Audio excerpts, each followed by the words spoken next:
Para po sa ating mensahe sa araw na ito, tayo po ipangunahan ng ating Pastor Edison para po sa ating 7 last word of Jesus Christ. Makakaupo na po ang lahat.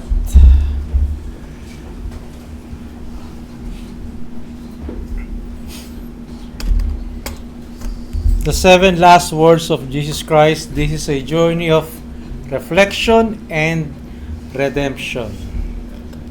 Ngayon, sa Pilipinas, gaya na nabanggit natin, is ginugunita nila ang Semana Santa at ngayon ay Biyernes Santo.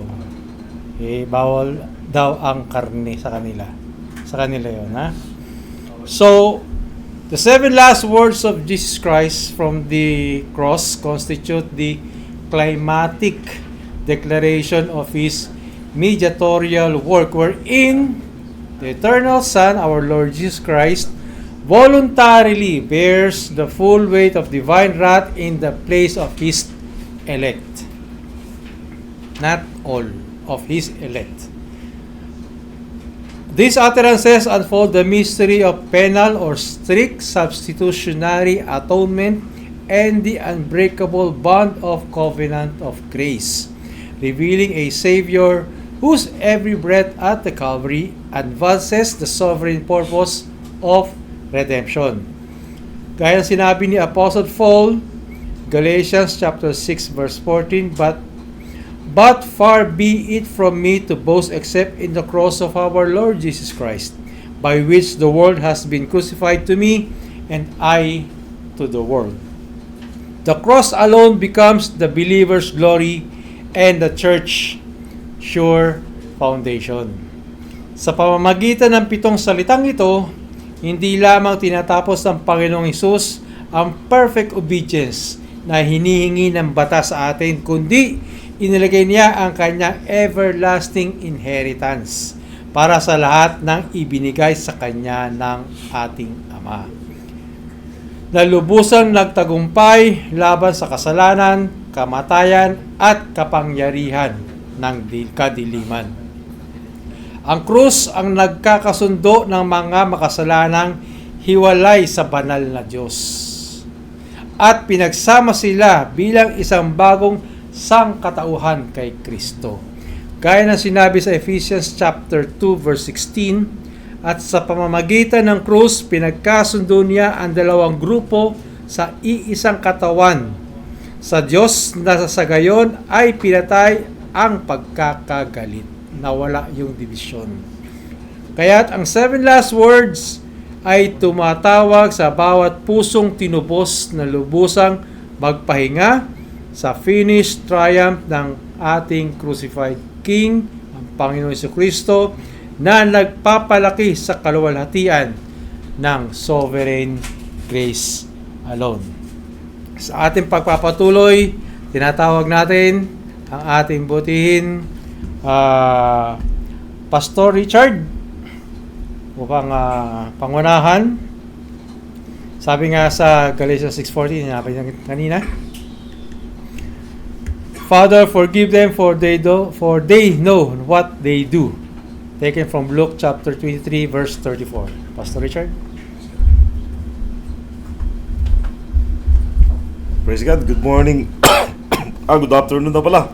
Sorry po kung kailan nasa palapit ako, saka pa ako inubo. Praise God. Bakit po mga mukhang Biyernes Santo mga mukha nyo? Karaniwan po nga naging expression na po yan ng mga Pilipino. Kapag ang isang tao ay malungkot, bakit mukhang Biyernes Santo ang mukha mo? Kailangan ba natin talagang maging malungkot kapag Biyernes Santo, mga kapatid? Actually, we're supposed to be joyful because this is a victorious work of Christ. Actually, di ba? That's why kung walang Biyernes Santo, walang vicarious sacrificial, ito nga yung sinasabi kanina na atonement ni Christ, no? Ay wala tayong buhay na walang hanggan, mga kapatid. That's why there is a victory in Christ sa kanyang mensahe na to. At ang mga mensahe na to, sa kanyang 7 last words, kung mapapansin nyo, no, wala na pa talaga siyang sinabi. Simula nung siya ay pumunta kay Pilate, siya'y tinatanong, mga time na yun, ano? Kumbaga, partner rin yun ng kanyang the last moments. Pero ang centrality ng 7 last words niya is yung during his stay on the cross na. Diba? So, ibig sabihin, nung nilatayan siya ni Herod o binugbog siya, wala na siya sinabi. Ganun ba yun? May sinabi, may sinabi ba siya sa mga nabasa nyo? May sinabi ba siyang iba?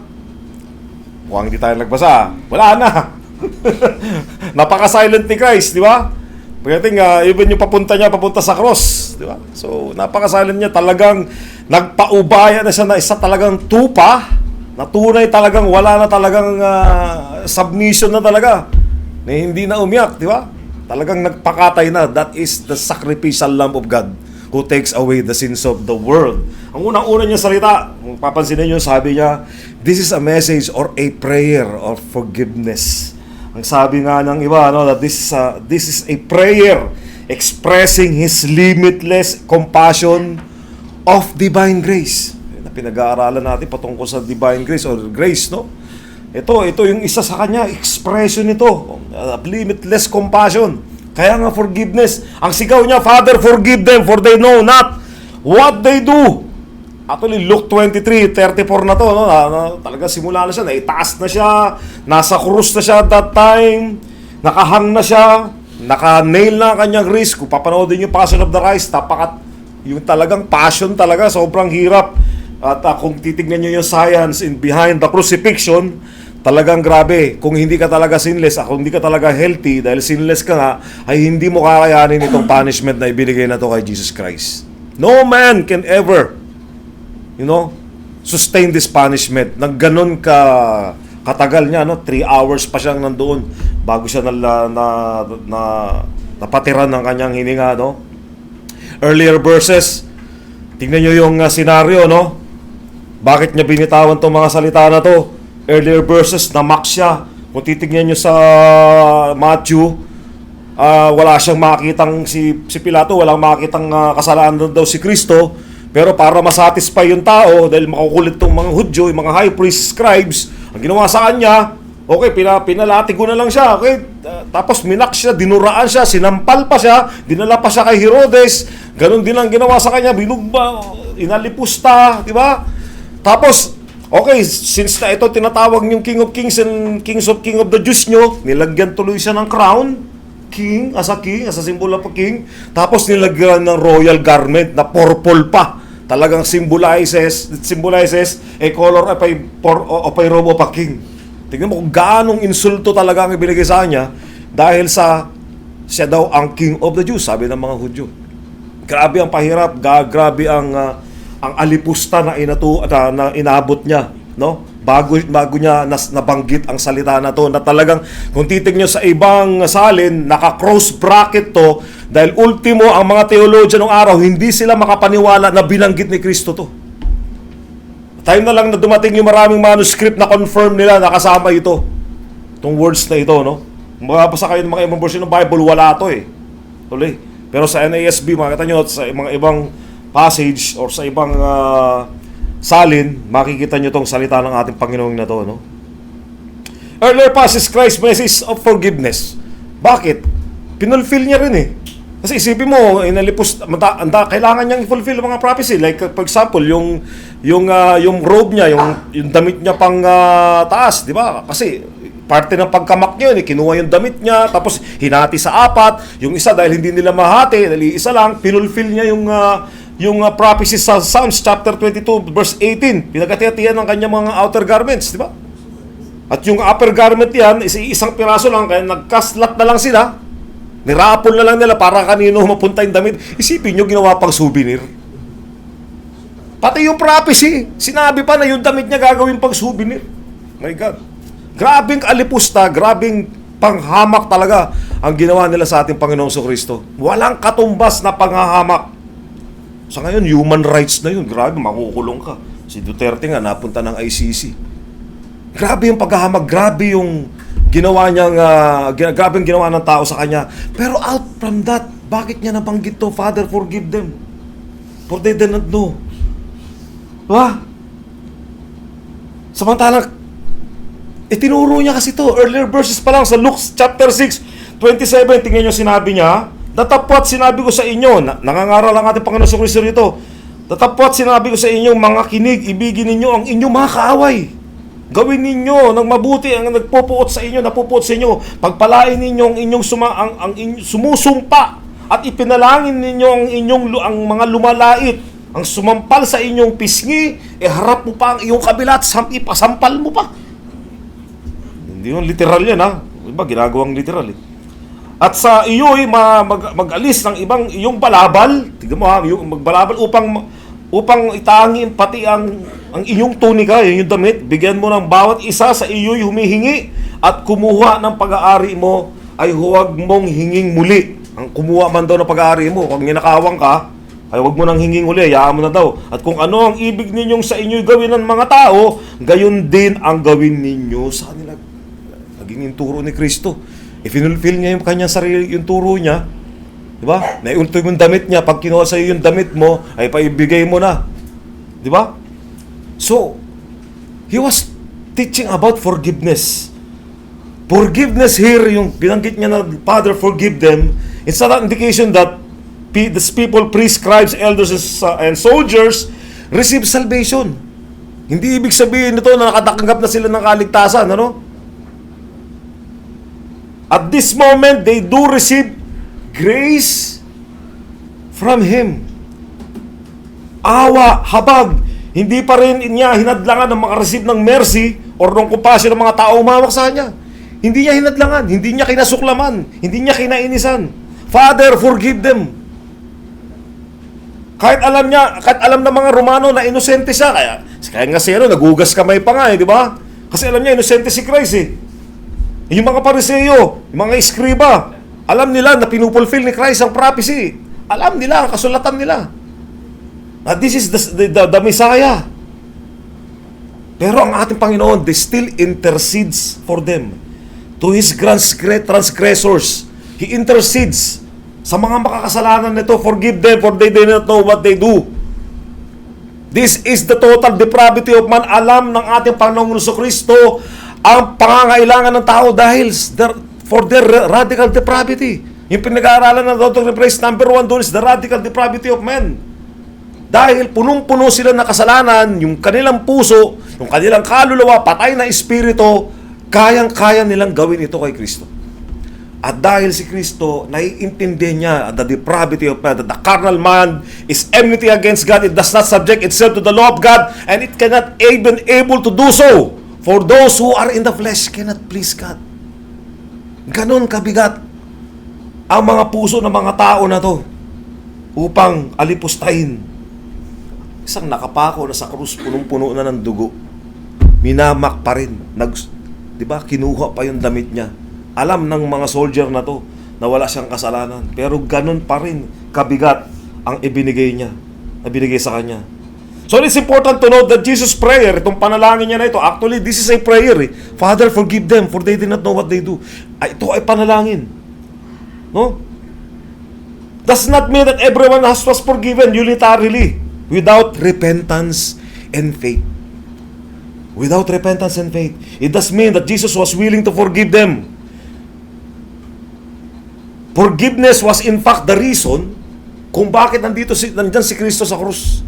No? It does not mean that Jesus was willing to forgive them. The words, Father, forgive them, show the merciful heart of God. On the cross, Jesus provided forgiveness for all those who would ever believe in Him alone. So, kailangan may response. Sino mang manampalataya sa Kanya, you will be forgiven. It's not intended for everyone, but with the work of the Holy Spirit to regenerate their minds, they will be receiving this forgiveness and they will truly repent from their sins. At isusuko nila, tatanggapin nila sila yung makasalanan at sa ating Panginoon sa Kristo ang siyang tagapagligtas. On the cross, Jesus provided forgiveness for all those who believe in Him. Actually, we are itong panalangin natin Panginoon sa Kristo na to, naging answered prayer tayo di ba? Naging answered prayer tayo nung tumalima tayo sa ating Panginoon sa Kristo, na tinanggap siya bilang Diyos at sarili tagapagligtas. Natanggap natin yung kapatawaran ng ating mga kasalanan, which is yung ano yung panalangin niya sa Ama. It doesn't mean dito na si Kristo ay hindi nagpapatawad ng mga kasalanan dahil, tingnan mo, si Kristo, tingnan mo, in-address niya pa yung God the Father para sa kapatawaran ng mga kasalanan, nitong ng mga tao na ito. Tatandaan natin that he has a hypostatic union. He is 100% God and 100% man. Diba? At this time, he was speaking as human, addressing himself to God the Father. So Luke 23:34 means that the very moment of this greatest suffering, Jesus was actively doing what he came to do.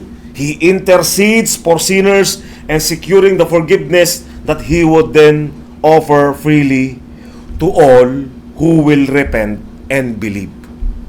This forgiveness will only be offered sa mga taong tunay na isusuko nila ang kanilang mga sarili, tatanggapin na sila ay makasalanan, at manampalataya sa ating Panginoon sa Kristo sa krus ng Kalbaryo. Ito yung reason na nagdadrive po sa ating evangelism. The desire to share the gospel without hesitation, ano man ang sama pa ng taong kaharap natin. All of them ay nangangailangan ng kapatawaran ng ating Panginoon sa Kristo. Ito yung nagdadrive sa atin dito. Ito yung driving force natin kung bakit nais nating i-share ang gospel araw-araw sa ating buhay. Dahil kapag ito ay hindi narinig ng mga tao, there will be no excuse in going to eternal damnation. It is only the message of the gospel that saves. Itong vicarious, itong crucifixion ng ating Panginoon sa Kristo, ang mensahe nito ay kaligtasan. Na ang kanyang buhay ay inoffer niya sa krus upang ma-fulfill, upang tubusin tayo sa ating mga kasalanan, upang tayo makamtan natin yung pangako niya na buhay na walang hanggan. Kailangan niyang mamatay, mabuhay na magmuli upang tayo ay makamtan natin ang buhay na walang hanggan. Father, forgive them is a message and a prayer of forgiveness na sana lahat, including ating mga mahal sa buhay, ay masumpungan ang kanyang pagpapatawad. Salamat sa Panginoon.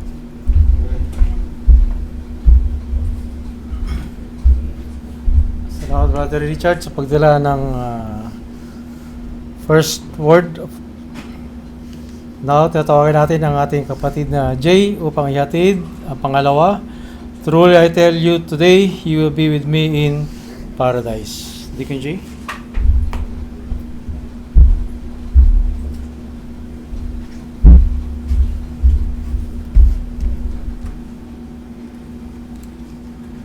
Muli, mapagpalang umaga po sa ating lahat. Ang pangalawa po sa second last word is yung truth. From the Gospel of Luke, chapter 23, verse 43. Ang sabi po doon, truly I say to you, today you shall be with me in paradise. So sa Tagalog, sa katotohanang sinasabi ko sa iyo, ngayon din ay isasama kita sa paraiso. These words were spoken by Jesus Christ to a repentant criminal crucified beside Him. Ang pananaw po na ito ay nagbibigay diin sa soberenya ng Diyos o pagka-sovereign ng Diyos, total depravity, ganap na katapatan sa kasalanan, at irresistible grace, biyayang hindi matatanggihan. In Reformed theology, we believe that no one seeks God on their own. Our heart are naturally hostile toward Him.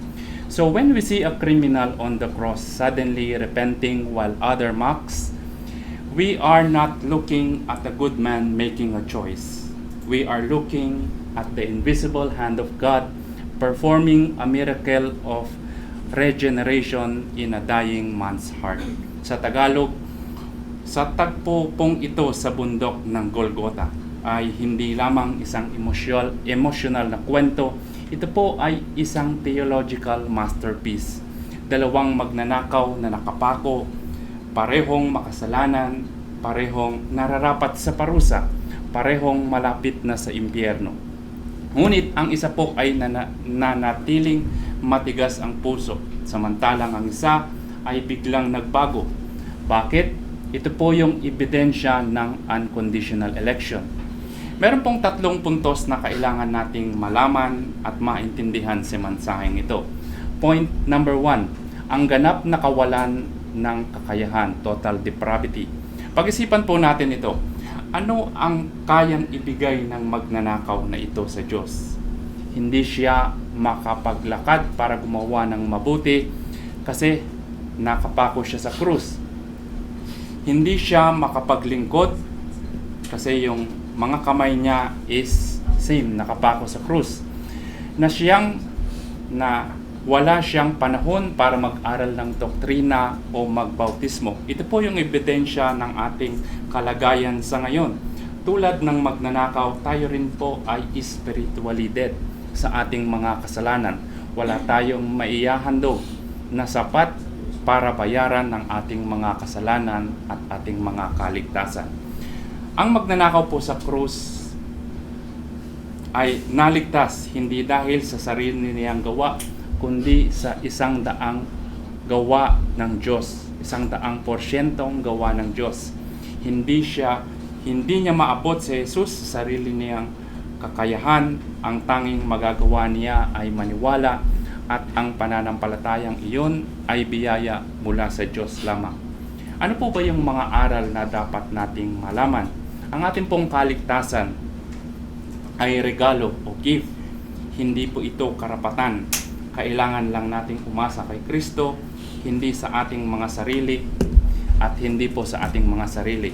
And point number 2 is irresistible grace o biyayang hindi matatanggihan. Sinabi po ni Jesus, sinasabi ko sa iyo, ngayon din ay makakasama kita sa paraiso. Ang salitang ito ay isang divine decree. Kapag nagsalita po ang isang hari, nangyayari po ito. Ang ngayon din ay sa binanggit ni Jesus ay hindi lamang tungkol sa oras, kundi tungkol sa katiyakan o assurance. Itinuturo sa talatang ito na ang kaluluwa ng mananampalataya ay hindi dumaan sa mahabang paglilinis pagkatapos ng kamatayan. Ang katuwiran ni Kristo o imputed righteousness ay sapat na upang iharap tayo sa Ama ngayon din. Inako niya ang kasalanan ng magnanakaw at ipinagkaloob sa kanya ang kanyang sariling kabanalan. Ito po ay tinatawag na Great Exchange. Sa Great Exchange may 2 bagay po na nagpalitan ng lugar sa pagitan ng Diyos at ng tao. Una, ang kasalanan ng tao ay napunta kay Kristo. Pangalawa, ang kabanalan ni Kristo ay ibinigay sa tao. Sa madaling salita, ang tao ay binigyan ng katuwiran na hindi niya kailanman kayang makamit sa kanyang sarili. At ang Diyos ay binigyan si Kristo ng hatol na dapat sana ay para sa atin. In 2 Corinthians chapter 5 verse 21, He made him who knew no sin to be sin for us, that we might become the righteousness of God in Him. Isipin mo natin na may malaki tayong pagkakautang na hindi natin kayang bayaran. Merong nagmagandang loob at binayaran ito ng buo. Sa parehong oras, binigyan tayo ng taong iyon ng kanyang pera para bayaran ang ating mga utang at may magandang record tayo sa ating mga pinagkautangan. So ganito rin po ang ginawa ni Jesus sa krus ng Kalbaryo. Ang lahat ng kasalanan natin ay iniligay sa Kanya. Binayaran niya ang lahat ng ating mga kasalanan at ang Kanyang katuwiran ay ibinigay sa atin. Point number 3, ang paraiso bilang presensya ng Diyos.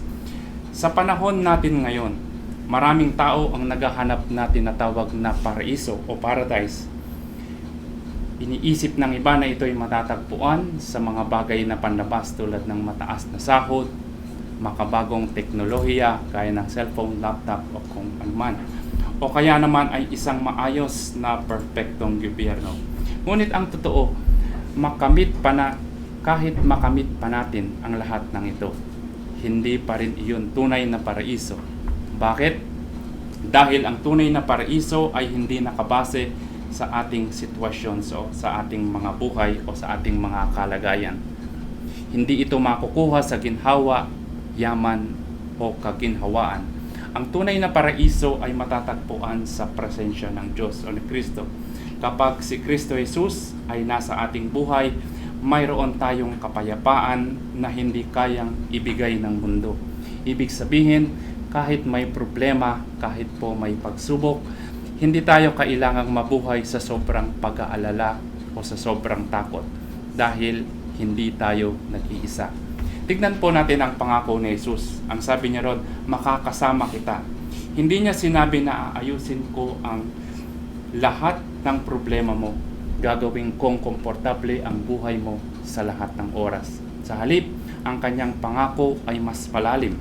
Sasamahan kita. Sa Matthew chapter 28 verse 20, sinabi niya, at tandaan ninyo, ako ay laging kasama ninyo hanggang sa katapusan ng panahon. Ibig sabihin, sa bawat hakbang natin, sa sayaman o sa lungkot, sa tagumpay man o kabiguan, naroon siya. Hindi niya tayo iniwan. Ganito rin ang sinasabi sa Isaiah chapter 41 verse 10, huwag kang malungkot sapagkat ako'y sumasa iyo. Huwag kang mangamba sapagkat ako ang iyong Diyos. Ang mensahe pong ito ay malinaw. Hindi nawawala ang problema pero may kasama ka. Hindi laging madali ang buhay pero hindi ka nag-iisa. Kaya ang tunay na paraiso ay hindi isang lugar na hinahanap, kundi isang presensya na nararanasan kapag si Kristo ang kasama mo. Kung tayo ngayon ay may karamdaman o nawala ng trabaho o dumadaan sa mating problema sa buhay, hindi po laging inaalis ng Diyos ang paghihirap sa ating mga buhay. Pagkos ito'y nagiging daan upang maging matatag o maging resilient pa sa ating mga pananampalataya. Pero po ito ang katiyakan. Ang layunin po ng tao is to glorify God and enjoy Him forever. Hindi lamang tayo iniligtas upang makaiwas sa impyerno, kundi upang makasama at maranasan ang presensya ng Diyos at sa ating mga buhay. Now, in conclusion po mga kapatid, ang krus ay hindi po kwento kung gaano tayo kabuti. Ito po'y kwento kung gaano kadakila ang biyaya ng Diyos sa ating mga buhay. Kapag tinignan po natin ang magnanakaw sa krus, makikita natin ang ating sarili, isang taong walang maiaalay, isang taong walang maipagmamalaki, at isang taong walang kakayahang iligtas ang kanyang sarili.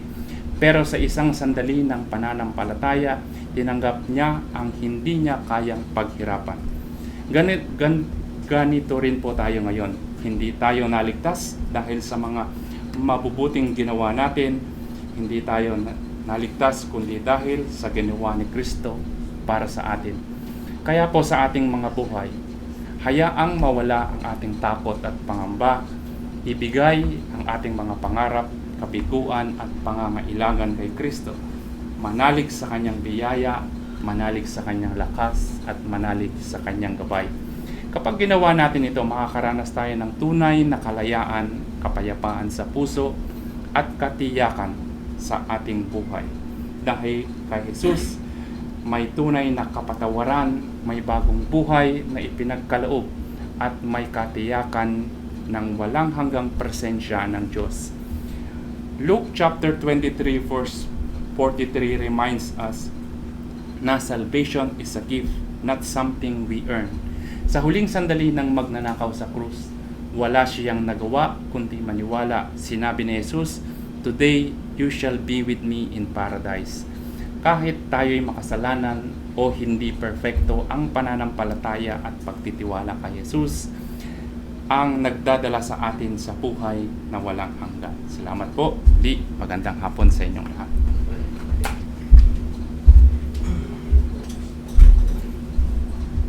Salamat kapatid Jay sa pagdala ng pangalawang wika ng ating Panginoon, huling wika. Susunod naman po.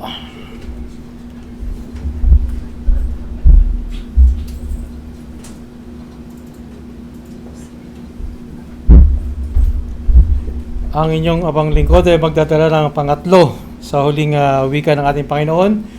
Samahan niyo ako mga kapatid at sa ating mga nanonood, let's travel back in time. Alam natin ang Panginoong Hesus ay nakapako na. Okay? So, ang kalangitan ay madilim, alam natin. Ang lupa ay yumayanig, lumilindol. Ang ating Panginoong Hesus, anak ng Diyos, ay nakapako na sa krus, hubot-hubad, nagdurugo, minamak and curse ng mga makasalanan tao, kagaya natin. Sa mga oras na yon, ang Panginoong Hesus ay hindi lang umiiyak out of relief, gawa ng pain na kanyang sinasuffer. Okay? Nor he does not proclaim his victory. Anong ginawa niya? Bagkus, he looks down and speaks words of tender provision. Okay? John chapter 19 verse 25 to 27, sabi nga, hear the word of the Lord.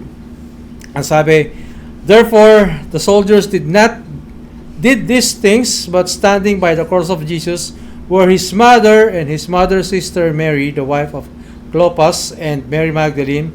When Jesus saw his mother and the disciple whom he loved standing nearby, he said to his mother, Woman, behold your son. Then he said to the disciple, Behold your mother. From that hour, the disciple took her into his own household. Taken from John chapter 19, verses 25 to 27. Ito nga po yung pangatlo sa huling wika ng ating Panginoon bago siya lagutan ng kanyang hininga. In the Reformed tradition, hindi natin sentimentalize ang posisyon o ang naging role ni Mary. Okay? So, we do not turn Mary into a co-redemptrix o tagapagligtas or a queen of heaven. So, we let the text speak with sovereign clarity. Even while bearing the wrath of God against our sin, the Lord Jesus Christ perfectly fulfills the fifth commandment and establishes the family of a new covenant. And that fifth commandment is honor your father and your mother. Tignan natin ang eksena na ito. Jesus is the eternal Son, the second person of the Trinity, only by whom all things were created. Yet, he addresses his mother with the word woman. Sa tingin nyo ba, ang ganong word na ginamit niya is walang respeto sa ina? Kung sa atin ngayon, pag sinabi mong woman, tawagin mo yung ganong nanay mo. Diba? Para lumalabas sa atin is wala kang respeto sa magulang mo. Sa nakakatanda sa iyo, ika nga. See? The same word Jesus used in Cana when his hour had not yet come. Okay? It is not harsh, but it is deliberate na sinabi niya yon. He is not signaling that a new relationship has begun. The old ties of flesh are being transformed by the cross. So bakit niya ginawa ng Panginoong Hesus ito? Natawag niyang woman ang kanyang ina. Because he is the only person, he is the only man who kept the whole law without a single breach. Siya lang ang nakasunod sa batas na nakasaad sa Old Testament. And it was written on his heart before it was written in the Bible or in the tablet of stone. Ang kanyang kapatid did not believe it. John 7:5. Mary was not a widow. Roman law and Jewish custom placed the care of a widow on the eldest son. So sa panganay, kapag nabalo na yung nanay, yung panganay na anak ang magdadala, mag-aalaga. So even while the nails held him to the wood, Jesus refused to let the law go unfulfilled in his own life, and that is the sovereign Son still obeys the law. Ikaw na nakapako sa krus, masakit ang buong katawan mo, hirap na hirap ka na, but still ang pag-iisip mo nandun pa rin to fulfill the law. you are not deviating yung pananampalataya mo. So, nakita natin mga kapatid ang glory sa bagay na ito. The cross does not cancel the moral law. Kaya yung pag-iisip ng iba, tapos na daw. Kasi napako ng Panginoong Hesus, wala ng moral law. But instead, it magnifies it. Grace does not make obedience optional. It makes obedience possible. Okay? If the dying Savior honor His mother, paano na lang tayo ngayon? Na naniniwala sa resurrection ng Panginoong Hesus, we honor our parents, our widows, and our orphans. The same Lord who cried, "It is finished," has already written the pattern of obedience. Okay? Ang kanyang pagsunod, ang kanyang pagtalima into the act of dying hanggang sa kanyang paghihingalo. Ika nga, sumusunod pa rin siya sa batas. Notice the second half of the word. Behold your mother. He is not merely making practical arrangement here. Dito, dinedeclare niya that the church is now a family of God. Kaya, hear me. Okay? So, John the Beloved stands for every blood, both believer, sa mga believers. Mary stands for every saints na nangangailangan ng pagkalinga. From that hour, John took her into his own home. Blood is no longer the strongest tie. The cross is. The family of God is born at the cross. Doon na nag-start. Okay? This is a pure Reformed doctrine. We are not saved into isolated individualism. Hindi tayo niligtas ng kanya-kanya lang. Okay? We are adopted into the household of faith. Ephesians chapter 2 verse 19. Ito ay the same grace that unites us to Christ, unites us to each one of us. The same blood that cleanses us from the sin, together with our brothers and sisters in Christ. Therefore, the church is not a voluntary club, okay, of like-minded people. It is the family of our Lord Jesus Christ. The crucified Lord creates a new family. So kapag sa tingin mo, ikaw ay miyembro ng pamilyang ito, ng simbahang ito, meron tayong mga responsibilidad. Nandyan yung widows and elderly saints must not be left to the mercy of the state or the indifference of the world. Pangalawa, young believers must learn to say, "Behold your mother," to the lonely sister in Christ. At ang pangatlo, every household must open its doors to the household of faith. Nabanggit din kanina about this household of faith. Ano nga ba yung pagkakaintindi natin dito sa household of faith na to? Ang HOF ay tumutukoy sa pamilya ng Diyos. Tayo na narito. Sa Reformed Theology, ito yung tinatawag nating visible church o ang iglesia bilang pamilya ni Kristo. Dito tayo magkakapatid sa ilalim ni Kristo bilang ulo.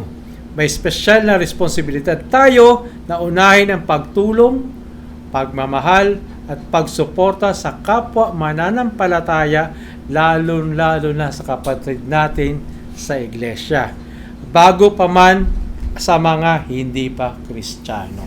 So, alam natin sino ang priority nating tutulungan. So, kapag sinabi natin household of faith, ito ay paalala sa atin na hindi tayo nag-iisa. We are not alone in this world. Tayo ay bahagi ng isang malaking sambahayan. Okay? Kung saan ang bawat isa ay may karapatan at tungkulin na alagaan ang bawat isa. Sa spiritu, emosyon at material na pangangailangan. Kaya nga, kapag sakit ng ipin, sakit ng kalingkingan, sakit ng buong katawan, kapatid natin na nawawala sa pamilya, may problema din natin. Yun ang parte natin bilang miyembro o bilang parte ng household of faith. Kaya kapag narinig mo ang household of faith, ang ibig sabihin ay kami ay pamilya sa pananampalataya, tayo ay sambahayan ni Kristo. If Jesus, while pouring out his soul as an offering for sin, still made provisions for Mary, then who are we, being purchased by that same blood, who have no excuse for neglecting the household of faith? Wala tayong karapatan.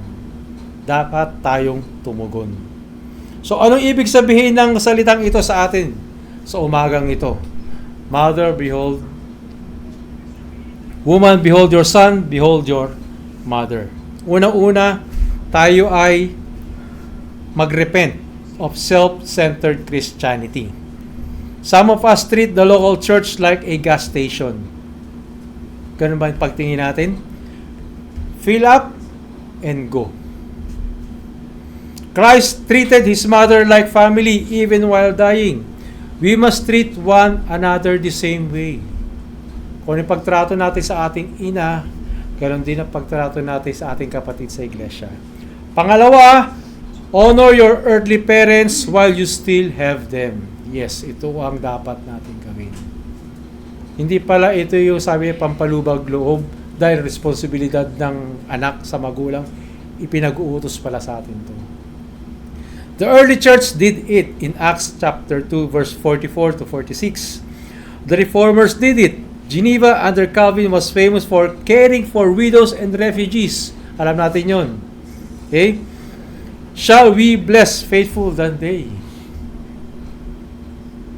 Pangatlo, open your homes and your hearts to the family of God. The early church, kanina, the early church did it. Kailangan maging bukas tayo sa ating mga kapatid.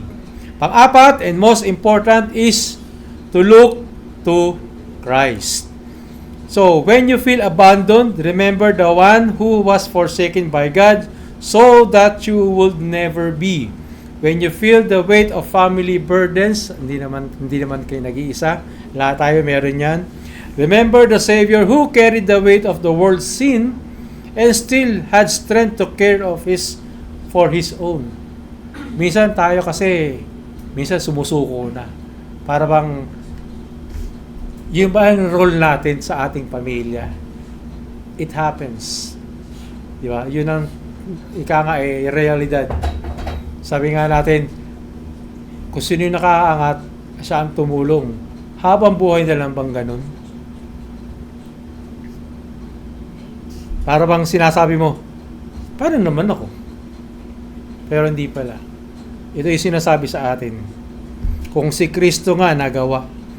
I see you, I provide for you. I have given you a family that will never fail.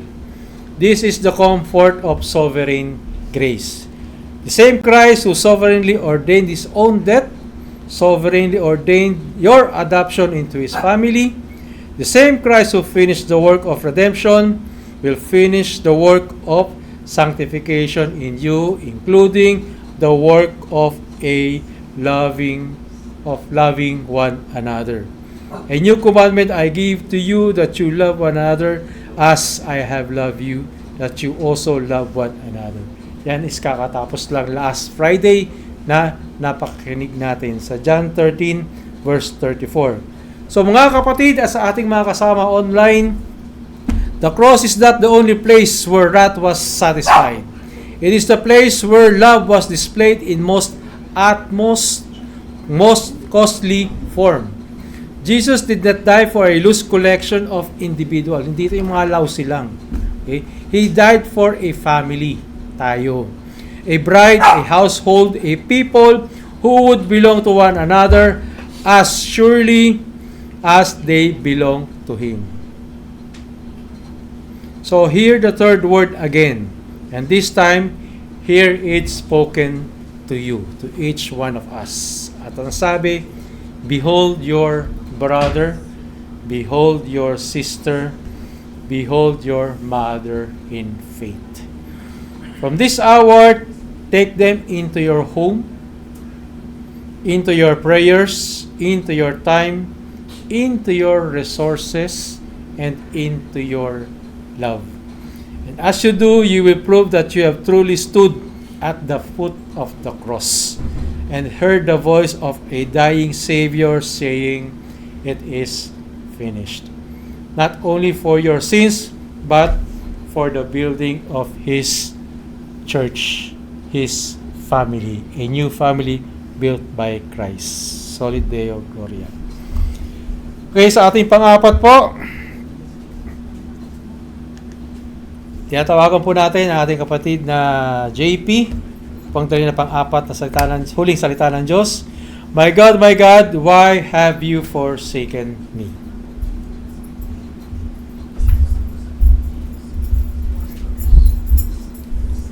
Thank you, Pastor Edison. Magandang umaga sa lahat sa para natin Panginoon. Ayun. So, I am now in the fourth saying of our Lord Jesus Christ at the cross, which is our text verse can be taken in Matthew chapter 27, verse 46. It is said that it is actually, and about the ninth hour, Jesus cried with a loud voice, saying, Eli, Eli, lama sabachthani. That is to say, my God, why thou hast forsaken me? Pero ang sa scene na ito, kapaloob ito from the verse o simula sa verse 45 hanggang verse 49 ng Matthew 27. The totality of the scene and event was portrayed and narrated from Matthew 27 verse 45 to 49, and let us read the whole verse. In verse 45 is, now that the 6th hour there was darkness over all the land unto the 9th hour. So 6th hour is from noon, and 9th hour until 3 o'clock in the afternoon.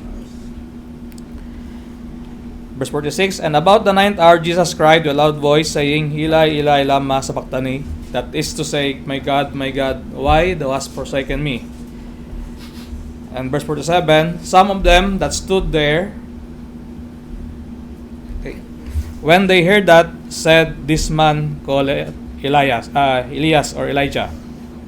And verse 48, and straightway one of them ran and took a sponge and filled it with vinegar and put it on a reed and gave him to drink.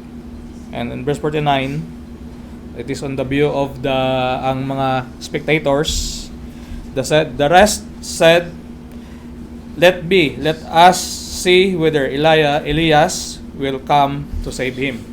So ito na yung sa mga spectator side. It was always been told every time we commemorate the crucifixion of Christ, His death and burial and resurrection, from the scene of complete darkness all over the land, starting from the 6th hour or noontime until the 9th hour or 3 o'clock in the afternoon, it is the fulfillment of God's declaration of Prophet Amos in Amos chapter 8, verse 9 to 11.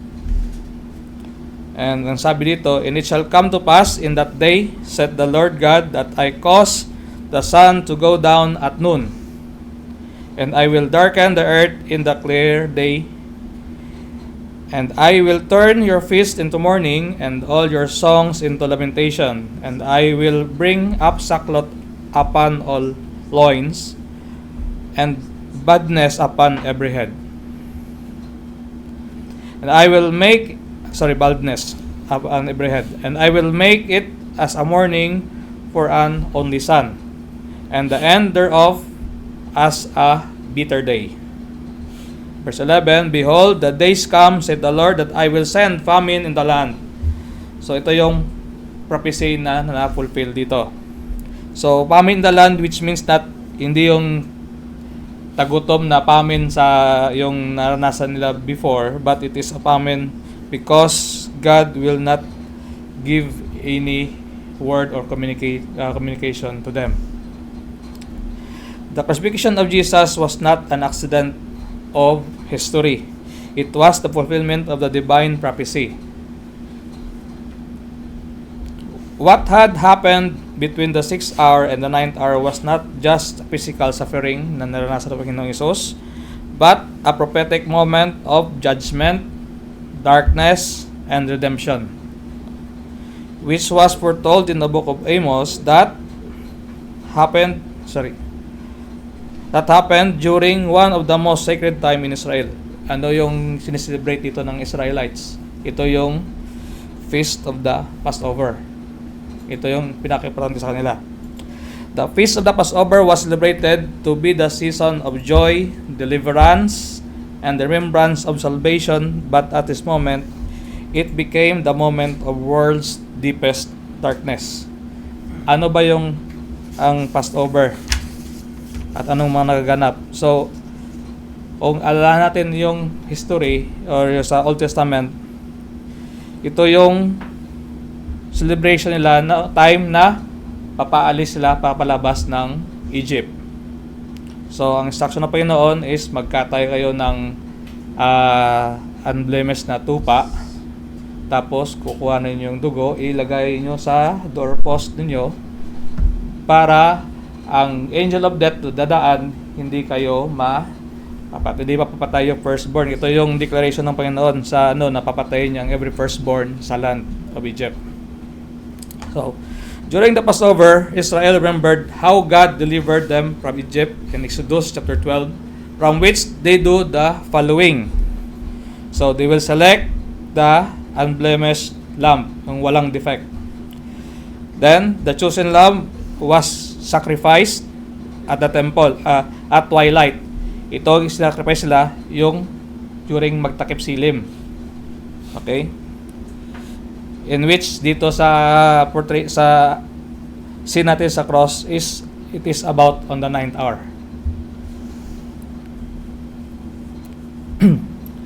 The lamb's blood brought deliverance from judgment. The blood was applied to the doorpost. Ito yung sa scene nila sa Old Testament. Remembered as the basis of their salvation, life was spared through the substitutionary blood.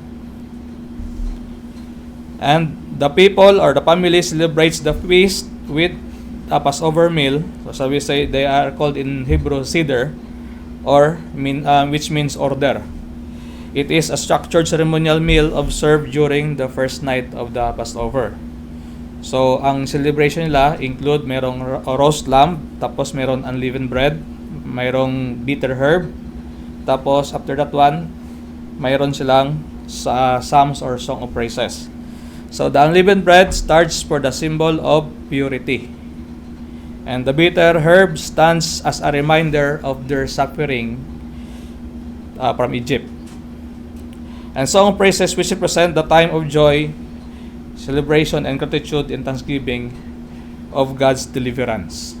At ito yung sinusunod nila as the instruction sa book of Exodus chapter 3 verse 8, 13 verse 8. Ito yung commandment sa kanila na ang head of the family of the household will gonna narrate what the Israelites experienced during their time in Egypt and how God mightily delivered them out of it, and also explains the meaning of each elemental elements of the meal.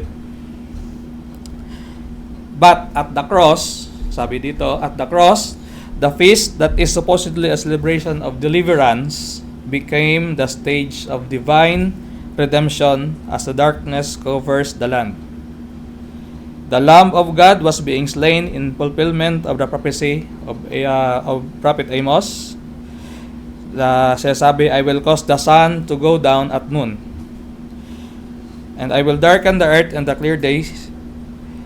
This prophecy would mean that judgment has arrived,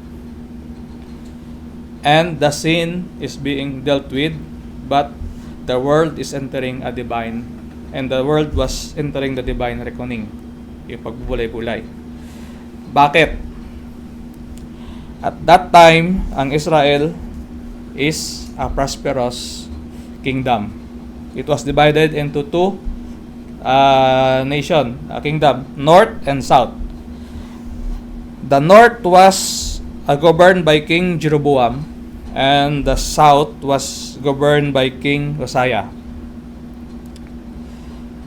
So, Israel enjoys a good governance and economical and political stability that time.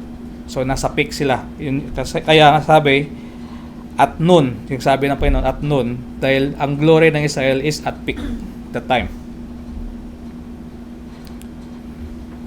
But, justice-wise, or judicial-wise, the people suffers injustice. And, religious-wise, they suffered hypocrisy from the religious leaders. Ito yung sasabi siguro na, do what I say, but don't do what I do. Don't follow what I do. Just like also, ma-relate natin sa time ng Panginoon Yesus, di ba? Sinasabi ng Panginoon, mga hypocrites yung Pharisee, yung mga religious leader, and then, brood of vipers, yung sasabi ng Panginoon Yesus. Hypocrisy in the sense that they stick to the strict observance of the feast and sacrifices, but their worship was empty and insincere. That is why Prophet Amos was presented by God a basket full of summer fruit that would mean Israel is ripe for judgment and their ends has come. By the way, si Prophet Amos is a farmer. Nagtatanim siya ng fig para maka-harvest ng fig fruit. Okay? So, as I mentioned a while before, noon represents the brightest part of the day and represents also the peak of Israel's glory and prosperity. And darkness represents the unexpected disaster. Ito na yung na Panginoon pag kumbaga ang prophecy sa kanila kung anong mangyari. Their feast was turned into mourning and their singing will turn into lamentation. The judgment is spiritual. The judgment of the Lord that time, ang prophecy niya is spiritual silence or a famine, not of the food or bread, but a famine of the Word of God. So, bakit nasabi ng Panginoon Yesus, my God, why how thus forsaken me? Kung mapapansin natin sa Psalm chapter 22, verse 1, ito din yung kinote sinabi ni King David, as he is saying, that God, his Father, is so far for helping him, and as with current state of agony, nasabi niya na, my God, why have you forsaken me? Ano ba ang naranasan ng Panginoon Yesus sa time na yon? Which is, ma-relate natin sa Psalm chapter 22, verse 6. Sabi niya, but I am a worm and no man, a reproach of men and despise of the people. Ito yung niya is ang worm nag-symbolize sa pinakamababang uri ng ng tao na walang nagapansin at yung kumbaga wala kang kwenta. Wala kang kwenta-kwenta. Kaya yun ang suffer niya. The emotional distress he undergone was told in details actually sa Psalm chapter 22 verse 7 and 8. It's all because of our sin he became forsaken. He became forsaken and experiencing a real separation from God. He bears the judgment, he stand in our place and experience what sin deserves. Ano ba ang deserve ng sin? Kasi 'di ba ang sin is an enmity between God and man. Ito yung nag-separate sa atin sa Panginoon. So, ito yung na-experience ng Panginoon Hesus, wherein sila in good intimate relationship ng Father. Ngayon, na-experience niya kung paano siya na-separate dahil sa kasalanan na kinarga niya. The Passover began as a celebration of deliverance from Egypt, but at Calvary, it represents that true lamb was sacrificed. Also, that the true judgment for the sin was revealed, and the true deliverance was accomplished. Jesus was forsaken so that we would never be forsaken anymore. Bakit? Dahil sa kasalanan na ginawa sa ating nuno, tayo ay nahiwalay sa Panginoon. So, through Jesus Christ, tayo ay na-reconciled sa Diyos Ama.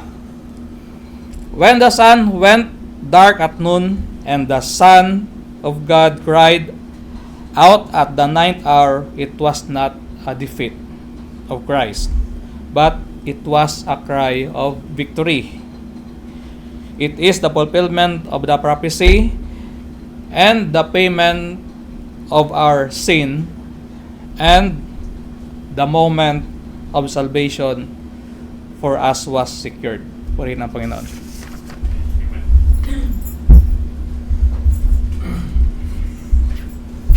Salamat kapatid na John Paul. So, panglima po natin.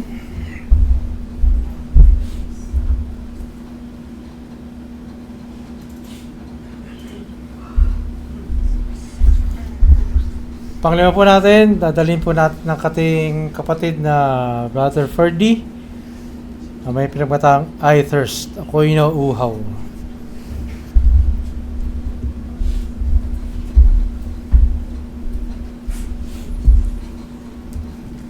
Basahin ko muli yung verse natin. Ang sabi po dito, later knowing that all was now completed, and so that the scripture would be fulfilled, Jesus said, I am thirsty. Mga kapatid, ngayong ating ginugunita ang pagkakapako ng ating Panginoong Hesus, dinadala tayo ng kasulatan sa paanan ng krus. Isipin natin ang tagpo sa bundok ng Golgota.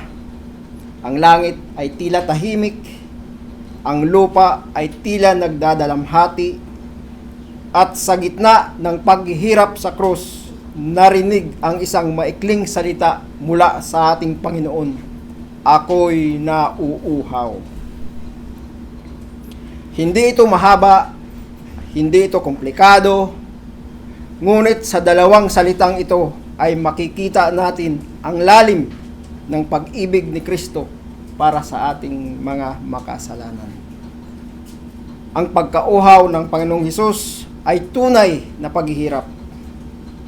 Sa cross, si Hesus ay sugatan, pinahirapan at halos wala ng lakas. Ang kanyang katawan ay pagod, ang kanyang dugo ay umaagos mula sa sugat, ang araw ay mainit, at sa gitna ng lahat ng ito ay sinabi niya, ako'y nauuhaw. Ito ay nagpapakita na si Kristo ay tunay na tao na nagdusa para sa atin. Ang anak ng Diyos ay hindi lamang nagmasid sa ating paghihirap, siya mismo ay pumasok sa ating paghihirap. Mga kapatid, kung minsan sa buhay natin, iniisip natin na may nakakaunawa pa ba sa sakit ko? May nakakaalam ba sa bigat ng dinadala ko? Ang sagot po ng cross ay oo. Dahil ang ating nakapagligtas ay dumaan din sa matinding paghihirap. Ang pagkauhaw ni Kristo ay bahagi rin ng plano ng Diyos. Sinabi po ni Apostol John na sinabi ito ng Panginoong Hesus upang matupad ang kasulatan. Ito ay konektado sa prophecy sa Psalm chapter 69 verse 21. Ang sabi po doon, sa halip na pagkain ng ako'y magutom, ang dulot sa aking mabagsik na lason, suka at di tubig ang ipinainom. Ibig sabihin, kahit sa huling sandali ng kanyang buhay, ang lahat ay nangyayari ayon sa perpektong plano ng Diyos. Isipin po natin ito, habang si Jesus ay naghihirap sa cross, habang ang kanyang katawan ay sugatan at mahina, iniisip pa rin niya ang pagtupad sa salita ng Diyos. Walang aksidente sa cross, nasabi na po yan ni kapatid na Jay. Walang nangyari, hindi alam ng Diyos. Ang cross ay bahagi ng dakilang plano ng kaligtasan. At dito natin nakita ang kabutihan ng Diyos, na kahit ang pinakamasakit na pangyayari sa kasaysayan ay ginamit niya upang dalhin ang kaligtasan sa mundo. Ang pagkauhaw ni Kristo ay para din mapawi ang uhaw ng ating mga kaluluwa. Mga kapatid, may mas malalim pang kahulugan ang salitang ako'y nauuhaw. Ang pagkauhaw ni Kristo ay larawan ng paghihirap ng kanyang dinanas upang dalhin ang kaparusahan ng kasalanan. Siya ang nagdusa upang tayo ay maligtas, at ang kahangahangang kabaliktarang ito ay ang Kristo na nagsabing ako'y nauuhaw ay siya rin nagsabi na kung sino man ay nauuhaw, lumapit siya sa akin at uminom. Napakagandang larawan po nito.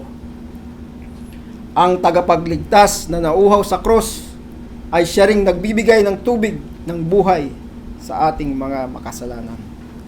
Mga kapatid, kung ating titingnan ang mundo ngayon, maraming tao ang nauuhaw ang mga puso.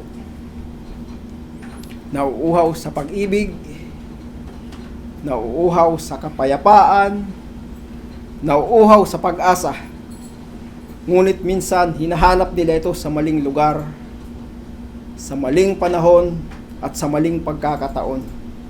Hinahanap nila ito sa pera, sa relasyon, sa tagumpay, o kasiyahan ng mundo. Ngunit sa huli, nananatiling walang kasiyahan ang kanilang mga kaluluwa.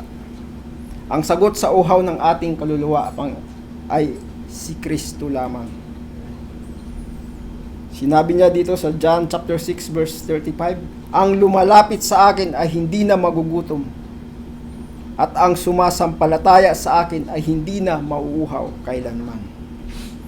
Ngayong araw, sa pag-alala natin sa dakilang sakripisyo ng ating Panginoong Hesus, ang krus ay nagsasabi sa atin ng isang napakagandang balita. May tagapagligtas na nagdusa, na nauuhaw para sa atin, at may tagapagligtas na nagbigay ng buhay na walang hanggan sa mga nananampalataya sa Kanya. Mga kapatid, habang ating iniisip ang cross ngayong araw, pakinggan natin muli ang salitang iyon, ako'y nauuhaw. Ang mga salitang iyon ay nagpapaalala sa atin kung gaano kalaki ang halaga ng ating kaligtasan. Nakamit natin ang kaligtasan dahil sa matinding pagkauhaw ng ating Panginoong Hesus. Ano naman kaya ang magiging tugon natin sa salitang binitawan ng Panginoong Hesus na ako'y nauuhaw? Tayo ba'y may pagkauhaw sa kanyang mga salita? O baka naman tayo'y sobrang lunod na sa mga salita? Tayo ba'y nauuhaw na magbahagi ng salita sa iba? O mag-imbita man lang sa ating mga kakilala na makasama sa panambahan? Naway patuloy din tayong mauhaw sa Great Commission to spread the gospel and make disciples of all nations. Dahil ang mission na to, hindi tayo nag-iisa. Ang pangako ng Diyos ay sasamahan niya tayo. Nang sa ganon, marami pang makarinig at manampalataya sa Kanya. Dahil ang Panginoong Hesukristo na nauuhaw sa krus ay siya ring nagsabi, ang sumasampalataya sa akin ay hindi na mauuhaw kailanman. Purihin po ang Panginoon.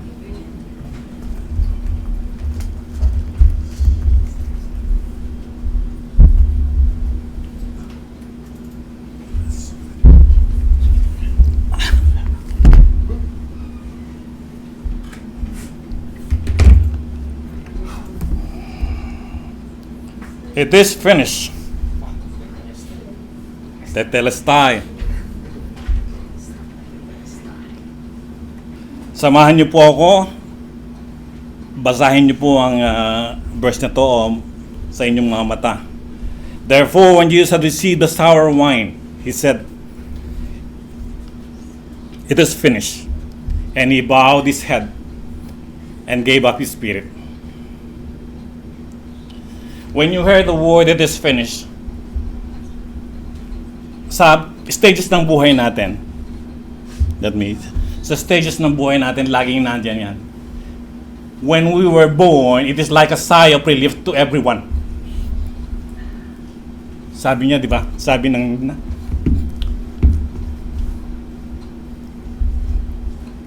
ng nanay mo, nakaraos ka na, di ba? It is a sigh of relief, nakaraos na siya, naipanganak ka na, right? It is finished, sabi niya.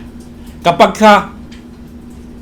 ka ikaw ay estudyante na lagi nakatimo sa aking isip, sabi ng teacher ko, finish or not finish, pass your paper. Nagmamadali ka. And then once you completed it, eto na, it is finished, nakaraos na ako, nakatapos na ako ng high school. And then after that, nakaraos ka na at naipagbalaki mo ang iyong magulang sapagkat hindi ka lang basta nakaraos, kundi nakapagbigay ka ba ng karangalan sa kanya. And that is what we're talking about last week, glorifying God. Pagkatapos nito, dumating na. Sa mga sundalo, madali natin ito lagi natin ito narinig, even sa nating napapanood. It is like a mission accomplished. Pagkatapos ng isang linggo, isang buwan, isang taong destino niya, nakaraos na siya. And after completion of his work, the general or the one leading them is the one who been pinararangalan, di ba? And sabi kanina nga, narinig ko sa aking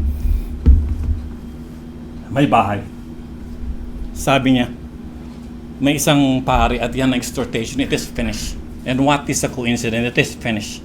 And even I receive it from my cousins. It is finished. It is finished. Ang kanyang konteksto, ang kanyang mga magulang na 90 anyos na ay nasa banig ng karamdaman. And that is finished. And what God says, what Jesus says when it is finished? Sabi niya, bakit? Ano ibig sabihin ng ating Panginoong Diyos sa it is finished?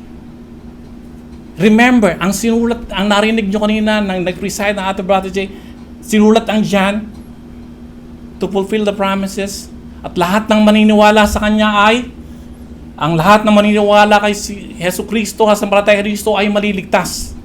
Ito ang mission o goal or purpose of John's book at karamihan sa lahat na nasulat sa Biblia. Anyway, so when Jesus had received the sour wine,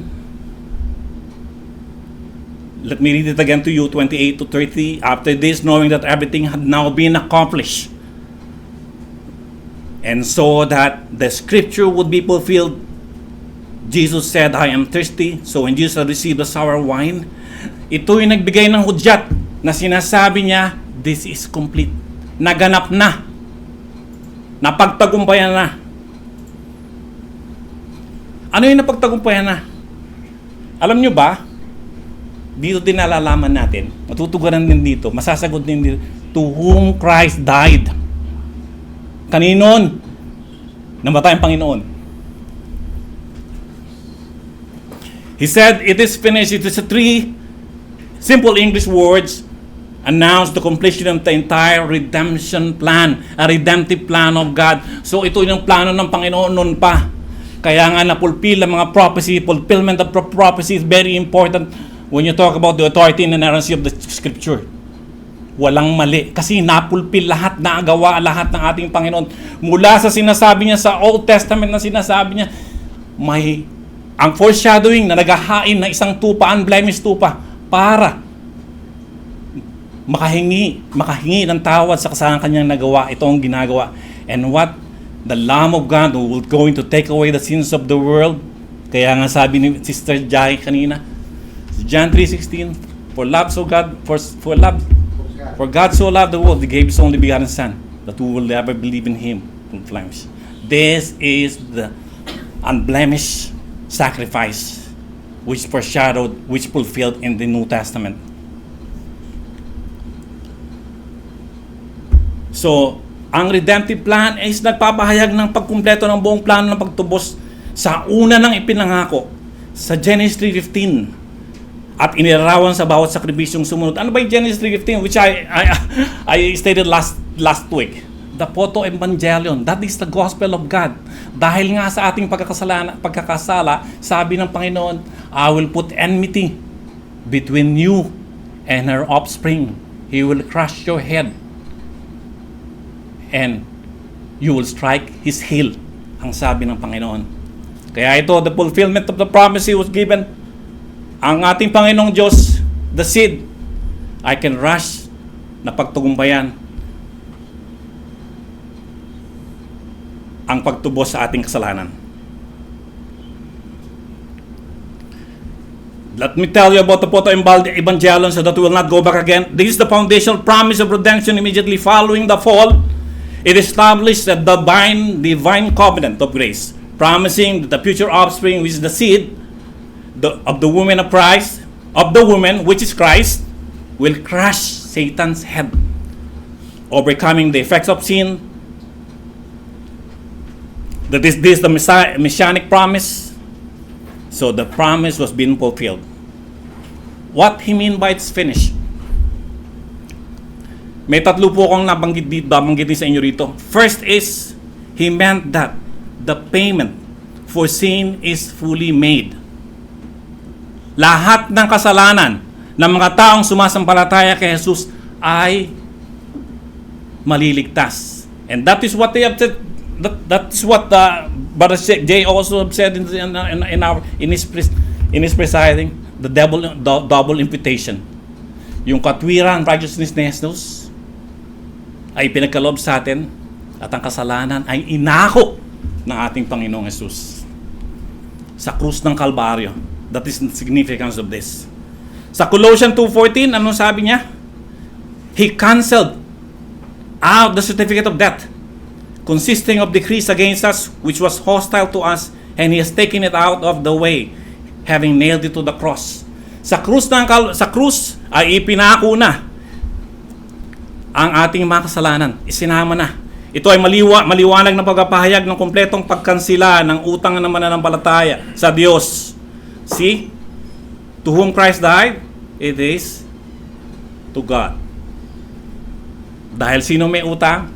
Sino nagkasala? Tayo sa ating Panginoon. And He sent His beloved Son, the Son of Man, to redeem our sin.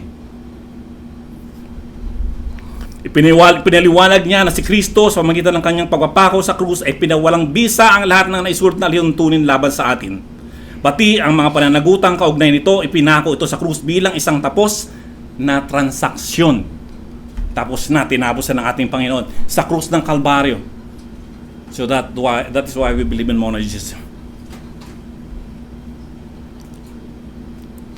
Number 2, Satan's claim over repentant sinners broken. Remember this and hear it again. Satan's claim over repentant sinners broken. Wala na siyang kapangyarihan. Let me read to you. Bago ang kaligtasan ng mga makasalanan na kabilang sa kaharian ni Satanas, na may hawak na pag-angkin na pag-may-ari sa kanila dahil sa kanilang kasalanan.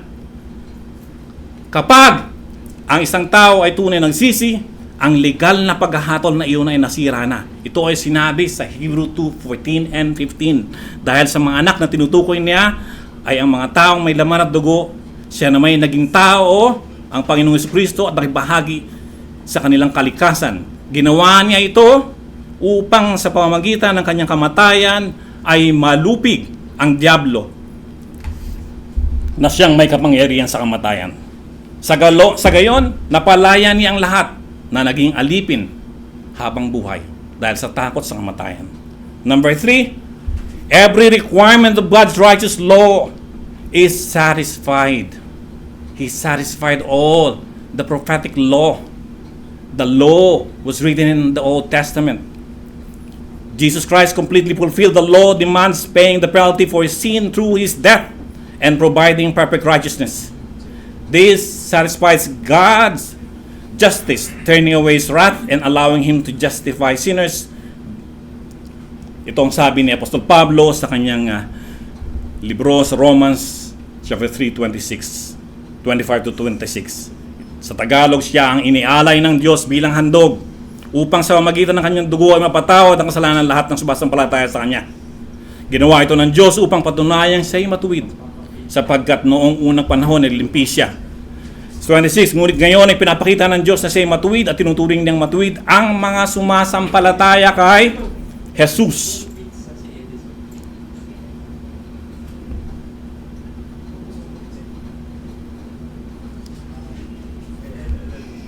So, now, and bowing his head, he showed his divinity here. It means that he knows.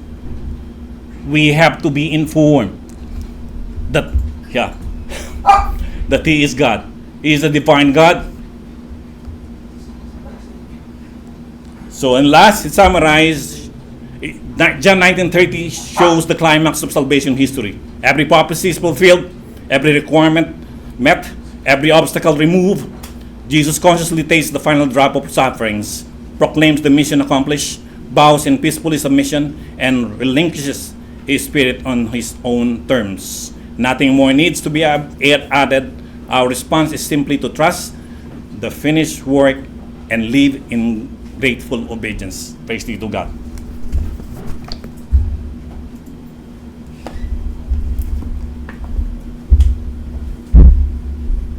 Salamat, Brad Jun.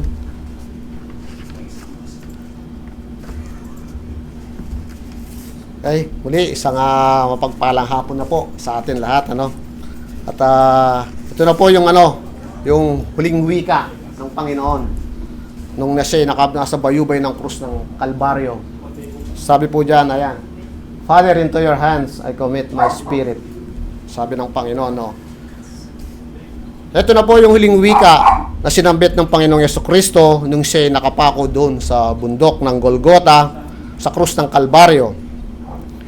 Saglitin po muna natin ang naging buhay ng ating Panginoong Jesucristo nung siya nandito sa lupa. Sabi ito, nung siya nasa mundo. Nung nasa lupa siya, hindi pa nga siya ipinapanganak ay nakaranas na siya ng kapahamakan. Ano po?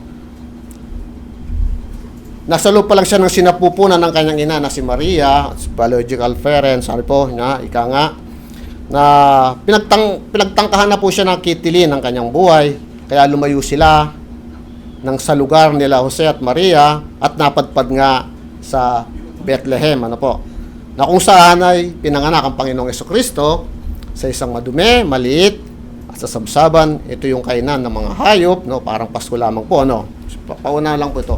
So sa kanyang paglaki, naranasan niyang mamuhay bilang isang tao. Maranasan niyang mahuhaw, maranasan niyang maglaro, tulad nila ng isang tao katulad natin, no, na maliwanag naman po sa atin na siya 100% Diyos, 100% pong tao. John 1:12 po. So sa kanyang murang edad, alam na kung bakit siya naririto. Kung bakit siya isinugo ng Diyos. At yun ang sundin ang kalooban ng Ama. At ito ay may sa katuparan ang skriptura or ang banal na kasulatan, which is ang Bible. Matatandaan natin nung magsimula siyang mangaral sa mga templo, nung siya bata pa, ito ay upang sundin ang kalooban ng Ama. Habang siya lumalaki, mas lalong malinaw ang purpose niya dito sa mundo. Siya patuloy na aral sa buong Israel. Magpagaling siya ng mga may sakit, palaya siya ng mga demonyo sa katawan ng tao, bumuhay siya ng patay. Saksi po natin yan sa ating sermon series, no? At gumawa siya ng mga himala. Natanging ang Panginoon lamang ang nakakagawa ng mga ganyang bagay, ano po. Alam ni Jesus na daranas siya ng lubos na paghihirap sa kanyang buhay dito sa lupa. So, dumako na po tayo sa ating verse. Sabi nga po, so, halos 6 na oras na po nang nakakapako ang Panginoong Jesucristo sa krus. Matapos niyang bigkasin ang 3 wika na nagpasimulang dumilim ang kalangitan at yung pang-4 na wika ay binigkas niya sa pamamagitan ng dilim. Nasa dilim po, no? Sumigaw siya ng malakas pagkasabi, sa wikang Tagalog, sabi niya, Ama, sa aking mga kamay, mo'y pinagkatiwala ko ang aking espiritu. Kasabay nun, nalagot ang kanyang hininga. Ang una sa huling wika ng Panginoon ay panalangin. Sabi niya sa una, Ama, patawarin mo sila at hindi nila nalalaman ang kanilang ginagawa. Isang panalangin sa mga nagpako sa krus sa Kanya upang sila'y kahabagan ng Diyos. Nagpako tayo. So, sinisimbolo nun yung mga Romano. So, tayo pong mga makasalanan yon. At ang huling wika din ng Panginoon ay isa rin uri ng panalangin. Isang tagubilin sabi, He is entrusting His Spirit to His Father. Ito po ay larawan din ng buhay ng tao sapagkat ang tao ay nagmula sa Diyos. Ito ay kaloob ng Diyos, binigay ng Diyos, at sa Diyos din magwawakas. Kaya gaano man po ang ating mga pagsusumikap sa buhay na ito, ang lahat ng ating mga nakamtan, mga achieve, sabi nga, maging ang ating mga kabiguan at mga kahirapan sa buhay, ang lahat po ng ito'y bahagi lamang ng temporal na buhay na meron tayo sa daigdig na ito. Mga bagay na ating naranasan habang tayo nasa sanlibutan na to, mga pangangailangan sa buhay para lamang sa daigdig na ito. Sa aklat ng mga awit, si Haring David ay nananalangin din siya sa katulad po ng Panginoon. Sabi po rin sa aklat ng mga awit, chapter 31, verse 5, sabi niya ron, ni Haring David, Into your hand I commit my spirit, you have redeemed me, O Lord, God of truth.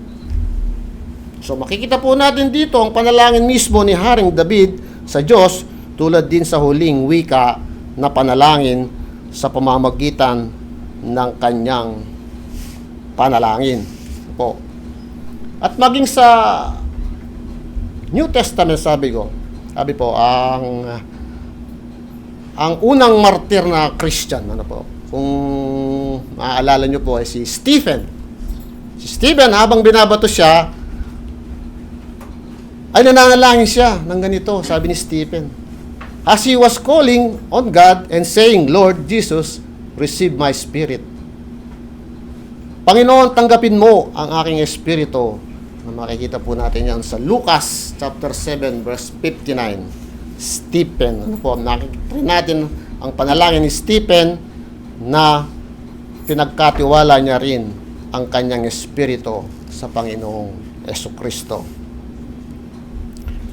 So andun po ang pagsunod sa kalooban ng Diyos Ama sa Kanya. Makikita natin sa puntong ito ay damang-daman niya yung lubos na pighati at sakit na dinaranas ng ating Panginoong Jesucristo.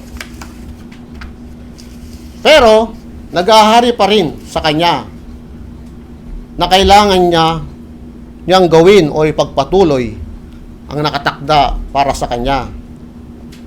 So ang Kanyang gawain sa krus ay natapos sa pamamagitan ng panalangin. Ay binigay ni Jesus ang Kanyang buhay na espiritu sa Diyos Ama. Nang ibigay niya ang Kanyang katawan sa kamatayan sa krus, pinakita nito na ibinigay ni Jesus ang Kanyang buhay kung kailan niya naisin at kung paano niya naisin. Walang sino man ang kumuha ng buhay sa Kanya. Ibinigay na ito nang matapos ang Kanyang gawain. Si Jesus ay hindi isang biktima na dapat nating kaawaan, kundi isang mananakop na dapat nating hangaan. Nang matapos ang gawain sa krus, hindi niya nadama ni Jesus ang pangangailangang tiisin pa ang pagdurusa.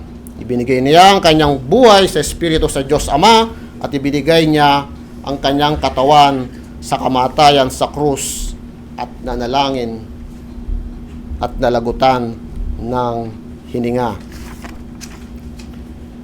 Ito ang huling deklarasyon ng tagumpay. Pinahayag niya ang kanyang lubos na kaligtasan sa kamay ng kanyang ama. Pinakita niya para sa atin ang ating sariling paglipat mula sa lupa patungo sa langit. Nilarawan ni Jesus ang mga kahangahangang katotohanan tungkol sa buhay pagkatapos ng kamatayan. Ito ang tiwala at kinabukasan ng mananampalataya sa kamatayang mayroong agarang paglipat mula sa lupa patungo sa langit.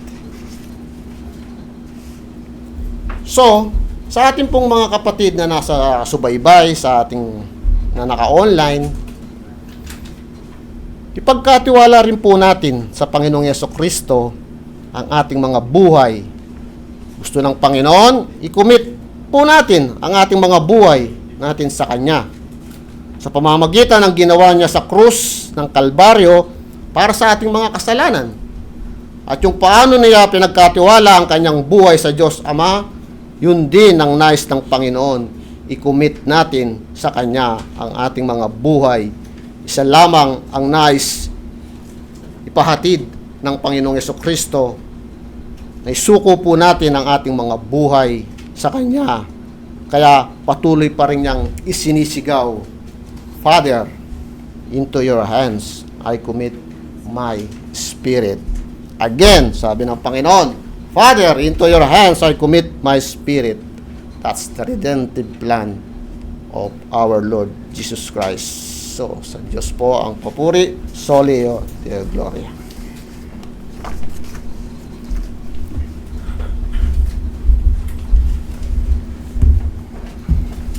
The 7 last words of Jesus Christ. Christ alone is sufficient. Sinabi natin, this is solus Christus. So, sa bilang pagtatapos po ng journey natin ito, the 7 last words of Jesus from the cross are not merely historical events or historical statements na nakasulat lamang sa Biblia.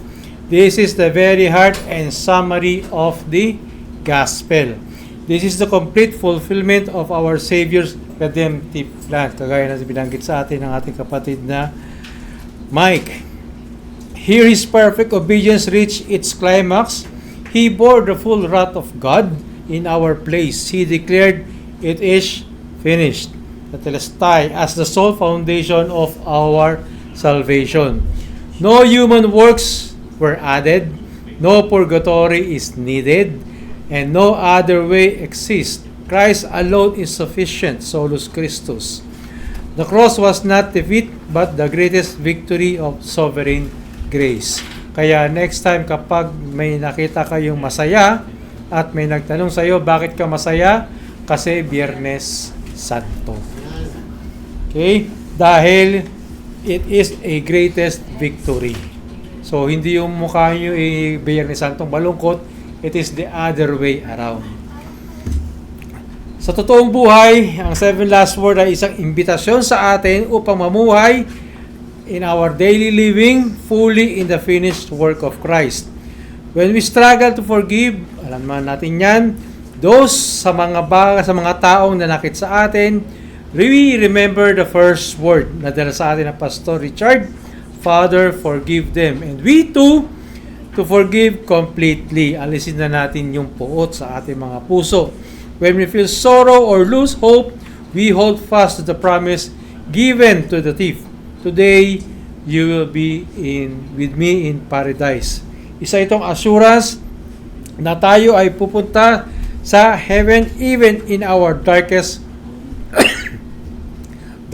moments. So in every trial, our every temptation and every opportunity to serve, our simple question becomes, how can I live out the truth of it is finished in my life right now? In this way, the cross is not just past history, it is our present and future strength until we are with Him in the eternal glory. Go now mga kapatid, and behold your family and live like it. Tayo mukot manalangin. Heavenly Father, muli Ama, we thank you for this perfect obedience of your Son, even to the point of death on a cross. Forgive us for the times we have neglected the family you have given us. By the same grace that held him to the cross, bind us to one another. Make us a household of faith that honors you in every relationship. And until the day we see you face to face, help us to live as those who have been beheld by the crucified and risen Lord. In the name of Jesus Christ, our Savior and elder brother. Amen. Soli Deo Gloria.